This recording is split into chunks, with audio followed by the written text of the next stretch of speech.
Welcome to our guide on setting up jump throw binds in Counter-Strike 2. Let's dive in.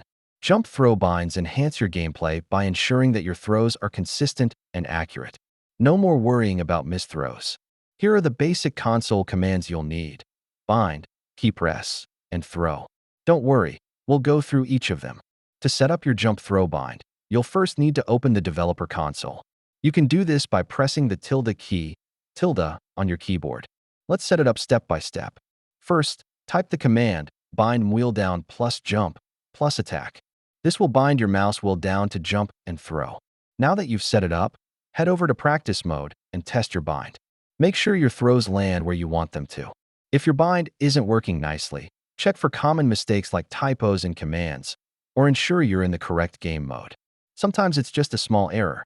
For advanced players, consider incorporating timing and positioning to further enhance the usage of your jump throw bind. It can help you dominate the field.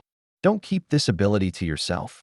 Share your jump throw bind setup with your teammates to give everyone the edge they need. Remember, practice makes perfect.